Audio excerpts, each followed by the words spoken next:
ನಮಸ್ಕಾರ ಎಲ್ಲರಿಗೂ welcome back to my channel Sahana Soni creations. ನಾನು ಇವತ್ತೊಂದು ದೋಸೆ ರೆಸಿಪಿ ನಿಮಗೆ ತೋರಿಸ್ಕೊಡ್ತಾ ಇದ್ದೇನೆ, ಶೇರ್ ಮಾಡ್ತಾ ಇದ್ದೇನೆ. ಹೆಲ್ದಿಯಾದ ದೋಸೆ ರೆಸಿಪಿ, ರಾಗಿಯನ್ನು ಮೊಳಕೆ ಬೆರೆಸಿ ಮಾಡಿದ ದೋಸೆ ಇದು. ಇದನ್ನು ಕ್ಲಿಯರ್ ಆಗಿ ನೋಡಿ, ಎಲ್ಲ ಇಂಗ್ರೀಡಿಯೆಂಟ್ಸ್ ಹೇಳ್ತಾ ಬರ್ತೇನೆ ನಾನು. ಇಲ್ಲಿ ನೋಡಿ, ಇದುಂಟಲ್ಲ ಹಾಲೆಲ್ಲ ನಾವು ಸೋಸ್ತೇವಲ್ಲ, ಅದರಲ್ಲಿ ನಾನು ರಾಗಿಯನ್ನು ಅದರಲ್ಲಿ ನೆನೆಸಿಟ್ಟು 2 ದಿವಸ ಇಟ್ಟಿದ್ದೇನೆ.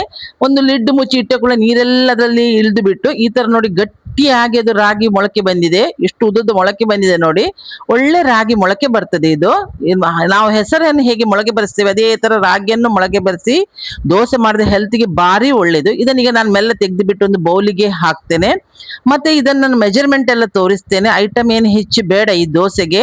ನಾನಿವತ್ತು ಸಾಯಂಕಾಲಕ್ಕೆ ಈ ದೋಸೆ ಮಾಡ್ತಾ ಇದ್ದೇನೆ, ಬೆಳಗಾತ ಬ್ರೇಕ್ಫಾಸ್ಟಿಗೂ ಈ ದೋಸೆ ಮಾಡ್ಬೋದು. ಈ ರೆಸಿಪಿ ಇಷ್ಟ ಆದರೆ ಇದಕ್ಕೊಂದು ಲೈಕ್ ಕೊಡಿ, ಸಬ್ಸ್ಕ್ರೈಬ್ ಆಗದವರು ಸಬ್ಸ್ಕ್ರೈಬ್ ಆಗಿ ನೋಡಿ ನನಗೆ ಸಪೋರ್ಟ್ ಮಾಡಿ. ನಾನೀಗ ರಾಗಿಯನ್ನೆಲ್ಲ ಅದರಿಂದ ಸಪರೇಟ್ ಮಾಡಿಬಿಟ್ಟು ಈಗ ಒಂದು ಬೌಲಿಗೆ ಹಾಕಿ ನಿಮಗೆ ಯಾವ್ಯಾವ ಮೆಜರ್ಮೆಂಟ್ ಅಂತ ಹೇಳ್ತಾ ಬರ್ತೇನೆ. ಮೊದಲಿಗೆ ನಾವು ಒಂದು ಮಿಕ್ಸಿ ಜಾರ್ ತಗೊಳ್ಬೇಕು. ಮಿಕ್ಸಿ ಜಾರಲ್ಲಿ ಎಲ್ಲ ಅದನ್ನು ನಾವು ಇಂಗ್ರೀಡಿಯೆಂಟ್ಸ್ ಅನ್ನು ಹಾಕಿ ರುಬ್ಬಿ ತರ್ಲಿಕ್ಕೆ ಉಂಟು ನೋಡಿ. ಇದಕ್ಕೆ ಕ್ಲೀನ್ ಆಯ್ತು ನೋಡಿ, ಈಗೆಲ್ಲ ಹೋಯ್ತು. ಒಂದು ಬೌಲಿಗೆ ನಾನೀಗ 1 ಕಪ್ಪಿನಷ್ಟು ನಾನು ಮೊಳಕೆ ಬರಿಸಿದ ರಾಗಿಯನ್ನು ಹಾಕ್ತೇನೆ ನೋಡಿ. ಈಗ ಉದುರು ಆಯ್ತು ನೋಡಿ, ಎಷ್ಟು ಒಳ್ಳೆ ಮೊಳಕೆ ಬಂದಿದೆ ನೋಡಿ ಇದು ರಾಗಿ. ಇದೇ ತರ ಮೊಳಕೆ ಬರೋದು. ನಿಮ್ಗೆ ಏನಾದ್ರು ಪ್ರಾಬ್ಲಮ್ ಇದ್ರೆ ನೀವು ಕಮೆಂಟ್ಸ್ ಬಾಕ್ಸ್ ಅಲ್ಲಿ ತಿಳಿಸಿ, ಮೊಳಕೆ ಬರೋದು ಹೇಗೆ ನಾನು ತಿಳಿಸಿಕೊಡ್ತೇನೆ ನೋಡಿ. ಒಂದು ಬೌಲ್ ನಾನು ಮಿಕ್ಸಿ ಜಾರಿಗೆ ಮೊಳಕೆ ಬರೆದ ರಾಗಿಯನ್ನು ಹಾಕಿದೆ. 2 ಹಸಿಮೆಣಸು ಹಾಕಿದೆ, ಖಾರ ಬೇಕಿದ್ರೆ 4 ಹಾಕ್ಬೋದು. 1 ತುಂಡು ಶುಂಠಿ ಹಾಕ್ತೇನೆ, ಇದು ಡೈಜೆಷನ್ಗೆ ಶುಂಠಿ ಒಳ್ಳೇದಾಗ್ತದೆ. ಈಗ ಇದು ಕ್ಯಾರೆಟ್ ಅನ್ನು ತುರ್ದಿಟ್ಟಿದ್ದೇನೆ, ಒಂದು ಸಣ್ಣ ಕ್ಯಾರೆಟ್. ಅರ್ಧ ಬೌಲ್ನಷ್ಟು ನಾನು ಕ್ಯಾರೆಟ್ ಹಾಕ್ತೇನೆ. ಕ್ಯಾರೆಟ್ ತುರ್ದದನ್ನು ಹಾಕ್ತೇನೆ, ಆಗ ಗ್ರೈಂಡ್ ಮಾಡ್ಲಿಕ್ಕೆ ಈಸಿ ಆಗ್ತದೆ. ಮತ್ತೆ ಇದಕ್ಕೆ ನಾವು ಸ್ವಲ್ಪ ಕ್ರಿಸ್ಪಿನೆಸ್ ಬರ್ಲಿಕ್ಕೆ ನಾನೊಂದು 3/4 ಬೌಲಿನಷ್ಟು ನಾನು ಅಕ್ಕಿ ಹಿಟ್ಟು ತಗೊಂಡಿದ್ದೇನೆ. 3/4 ಬೌಲ್ ಅಕ್ಕಿ ಹಿಟ್ಟು. ಈ ಒಂದು ಸ್ವಲ್ಪ ಫರ್ಮೆಂಟೇಷನ್ಗೆ ಏನು ನಾನು ಈನೋ ಸೋಡಾ ಹಾಕುದಿಲ್ಲ, ಅದಕ್ಕಾಗಿ ಒಂದು ಅರ್ಧ ಬೌಲಿನಷ್ಟು ನಾನು ಕರ್ಡ್ಸ್ ತಗೊಂಡಿದ್ದೇನೆ. ಹುಳಿ ಇರದ ಕರ್ಡ್ಸ್, ಫ್ರೆಶ್ ಕರ್ಡ್ ತಗೊಳ್ಳಿ. ಇದಕ್ಕೆ ಏನು ಈನೋ ಸೋಡಾ ಏನು ಹಾಕುದಿಲ್ಲ ನಾನು. ಹೆಲ್ದಿಯಾದ ದೋಸೆ ಇದು. ರುಚಿಗೆ ಉಪ್ಪು ಹಾಕಿ ನಾನು ಮಿಕ್ಸಿಯಲ್ಲಿ ನುಣ್ಣಗೀಗ ಅರ್ದು ತರ್ತೇನೆ. ಈಗ ಎಲ್ಲವನ್ನು ನಾನು ನೋಡಿ ಈಗ ಅರ್ದು ತಂದಿದ್ದೇನೆ. ನಾನೀಗ ಈಗ ಜಾರಿಗೆ ಒಂದು ಪಾತ್ರೆಗೆ ಇದನ್ನು ಹಾಕ್ತೇನೆ. ಎಲ್ಲ ಹಿಟ್ಟನ್ನು ನುಣ್ಣಗೆ ಹರಿಲಿಕ್ಕೂ ಕಡಿಲಿಕ್ಕೂ ಏನು ಮಿಕ್ಸಿ ಜಾರ್ ಬೇಗ ಇದಾಗ್ತದೆ, ಗ್ರೈಂಡ್ ಆಗ್ತದೆ. 1 ಕಪ್ ನೀರು ಹಾಕಿ ಮಿಕ್ಸಿ ಜಾರನ್ನು ಚೆನ್ನಾಗಿ ತೊಳೆದು ಬಿಟ್ಟು ಇದನ್ನು ಮಿಕ್ಸ್ ಮಾಡಿ ನಾವೀಗ ಒಂದು 10 ಮಿನಿಟ್ಸ್ ರೆಸ್ಟಿಗೆ ಇಡುವ. ಆಗ ನೀವು ಚಟ್ನಿಯು ಮಾಡ್ಬೋದು. ಆದ್ರೆ ನಾನು ಇವತ್ತು ನಾವು ಟೊಮೆಟೊ ಚಟ್ನಿಯಲ್ಲಿ ಈ ದೋಸೆ ತಿಂತಾ ಇದ್ದೇವೆ. ಯಾಕಂದ್ರೆ ಟೊಮೆಟೊ ಚಟ್ನಿ ಒಂದು ನಾನು ರೆಸಿಪಿಯನ್ನು ನೆಕ್ಸ್ಟ್ ಇದರಲ್ಲಿ ನಾನು ಶೇರ್ ಮಾಡ್ತೇನೆ. ಅದರಲ್ಲಿ ನಿಮ್ಗೆ ಈ ಟೊಮೆಟೊ ಚಟ್ನಿಯಲ್ಲಿ ನಿಮ್ಗೆ ವೈಟ್ ರೈಸ್ ಎಲ್ಲ ಊಟ ಮಾಡ್ಲಿಕ್ಕೆ ಆಗ್ತದೆ. ಇದನ್ನು ಸ್ಟೋರ್ ಮಾಡಿ 1 ಮಂತ್ ಇಡ್ಬೋದು. ಆ ಟೊಮೆಟೊ ಚಟ್ನಿ ಬಗ್ಗೆ ಮತ್ತೆ ಹೇಳ್ತೇನೆ. ಇದನ್ನ ಸೆಟ್ ಮಾಡ್ಲಿಕ್ಕೆ ನಾನು ಒಂದು 10 to 15 ಮಿನಿಟ್ಸ್ ದೋಸೆ ಹಿಟ್ಟು ಸೆಟ್ ಆಗ್ಲಿಕ್ಕೆ ನಾನು ಇಡ್ತಾ ಇದ್ದೇನೆ. ಈಗ ನಾನು ಸೆಟ್ ಆದ ನಂತರ ನೋಡಿ ಹಿಟ್ಟು ಈ ತರ ರೆಡಿ ಆಗ್ತದೆ. ತವಾ ಕಾಯ್ಲಿಕ್ಕೆ ಇಟ್ಟಿದ್ದೇನೆ. ತವಾ ಕಾದ ಕೂಡಲೇ 1 ಸ್ಪೂನ್ ಹಿಟ್ಟು ಹಾಕಿದ್ರೆ, ಹಿಟ್ಟು ನೋಡಿ ಎಷ್ಟು ತೆಳು ಉಂಟು. ಇದ್ರ ಮೇಲೆ ಸ್ವಲ್ಪ ನಾನು ಆನಿಯನ್ ಸಣ್ಣಕ್ಕೆ ಹೆಚ್ಚಿಬಿಟ್ಟು ಹಾಕ್ತಾ ಇದ್ದೇನೆ, ಅದು ಆಪ್ಷನಲ್. ಕೊತ್ತಂಬರಿ ಸೊಪ್ಪು ಹಾಕ್ತಾ ಇದ್ದೇನೆ, ಇದು ಆಪ್ಷನಲ್. ಕೊತ್ತಂಬರಿ ಇದರ ಮೇಲೆ ಬೇಕಿದ್ರೆ ಬಿಳಿ ಎಳ್ಳು, ಕಪ್ಪಿನ ಎಳ್ಳು ಇದ್ರೆ ಸ್ವಲ್ಪ ಸ್ಪ್ರಿಂಕಲ್ ಮಾಡ್ಬೋದು. ಮತ್ತು ಹೆಲ್ದಿ ವರ್ಷನ್ಗೆ ದೋಸೆ ಹೋಗ್ತದೆ. ನಾನು ಇವತ್ತು ಹಾಕ್ಲಿಲ್ಲ.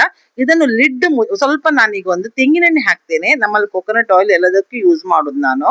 ಸೊ ಎಣ್ಣೆಯು ಸ್ವಲ್ಪ ಹಾಕಿದೆ, ಸ್ಪ್ರೆಡ್ ಮಾಡಿದೆ. ಈಗ ಲಿಡ್ ಮುಚ್ಚಿ ನಾನು 2 ಬದಿ ದೋಸೆಯನ್ನು ಕಾಯಿಸಿ ತೆಗಿತೇನೆ ನೋಡಿ. ಬ್ಯಾಕ್ ಸೈಡ್ ಇದು ಈ ತರ ಬಂದಿರ್ತದೆ ದೋಸೆ. ಇದನ್ನು ನಾನು ಪ್ಲೇಟಿಗೆ ತೆಗಿತೇನೆ. ಆಗ ನಿಮ್ಗೆ ಫ್ರಂಟ್ ಪೋರ್ಷನ್ ಅಲ್ಲಿ ದೋಸೆ ಹೇಗೆ ಬಂದಿರ್ತದೆ ಅಂದ್ರೆ ನಿಮ್ಗೆ ಗೊತ್ತಾಗ್ತದೆ. ಕ್ರಿಸ್ಪಿಯಾದ ದೋಸೆ, ಹೆಲ್ದಿಯಾದ ದೋಸೆ ಆಗ ರೆಡಿ ಆಗ್ತದೆ. ಸ್ಪ್ರೌಟ್ ದೋಸೆ ಇದು, ಇದನ್ನೇ ಮೊಳಕೆ ಬರಿಸಿದ ದೋಸೆ. ಈಗ ಇದನ್ನೆಲ್ಲ ಪುನಃ ನೆಕ್ಸ್ಟ್ ದೋಸೆ ನೀವು ಮಾಡುವಾಗ, ಯಾಕಂದ್ರೆ ಎಣ್ಣೆ ಪಸೆ ಇದ್ರೆ ನಮ್ಗೆ ಹಿಟ್ಟು ತುಂಬಾ ತೆಳು ಮಾಡ್ಲಿಕ್ಕೆ ಆಗುದಿಲ್ಲ. ಅದಕ್ಕಾಗಿ ಎಲ್ಲ ಟಿಶ್ಯೂ ಅಲ್ಲಿ ಕ್ಲೀನ್ ಮಾಡಿ ಎಣ್ಣೆ ಪಸೆಯನ್ನು ಪುನಃ ಇನ್ನೊಂದು ದೋಸೆಗೆ 1 ಕಪ್ ಹಾಕಿ ಹಿಟ್ಟು ಹಾಕಿ ಸ್ಪ್ರೆಡ್ ಮಾಡಿ ಇದ್ರ ಮೇಲೆ ಪುನಃ ಸೇಮ್ ಪ್ರೋಸೆಸ್. ಆನಿಯನ್ ತುಂಡು ಮಾಡಿದನ್ನು ಹಾಕುವುದು, ಕೊತ್ತಂಬರಿ ಸೊಪ್ಪು ಹಾಕುವುದು, ಸ್ವಲ್ಪ ಆಯಿಲ್ ಹಾಕುವುದು, ಪುನಃ ಲಿಡ್ ಮುಚ್ಚಿ 2 ಬದಿ ದೋಸೆಯನ್ನು ಕಾಯಿಸಿ ತೆಗೆಯುವುದು. ಆಗ 2ನೇ ದೋಸೆ ಕೂಡ ರೆಡಿ ಆಗ್ತದೆ. ಇದನ್ನು ಸಾಯಂಕಾಲ ತಿಂಡಿಗೆ ಮಾಡ್ತಾ ಇದ್ದೇನೆ. ಬ್ರೇಕ್ಫಾಸ್ಟ್ಗೆ ನೀವು ಮಾಡ್ಬೋದು. ಹೆಲ್ದಿಯಾದ ರೆಸಿಪಿ, ಡಯಾಬಿಟಿಸ್ ನವರಿಗೆ ದಿ ಬೆಸ್ಟ್ ಇದು. ಮಕ್ಕಳಿಗೆ ಒಳ್ಳೆ ಪ್ರೋಟೀನ್ ಕೊಡ್ತದೆ, ಹೊಟ್ಟೆ ತುಂಬಾ ತುಂಬುತ್ತದೆ ನಮ್ಗೆ ಇದು. ಮತ್ತೆ ಒಳ್ಳೆ ಹೆಲ್ದಿಗೆ ಎಲ್ಲ ಕಂಟೆಂಟ್ ಹೆಲ್ದಿ ವೈಸೇ ನಾನು ಹಾಕಿದ್ದೇನೆ. ಈ ರೆಸಿಪಿ ಇಷ್ಟ ಆಗಿದ್ದಕ್ಕೊಂದು ಲೈಕ್ ಕೊಡಿ, ಸಬ್ಸ್ಕ್ರೈಬ್ ಆಗದವರು ಸಬ್ಸ್ಕ್ರೈಬ್ ಆಗಿ ನೋಡಿ. ಈಗ ಇದು ದೋಸೆಯು ಹಾಗೆ 2 ಬದಿ ಕಾಯಿಸಿ ನಾನು ಇದನ್ನು ತೆಗಿತೇನೆ.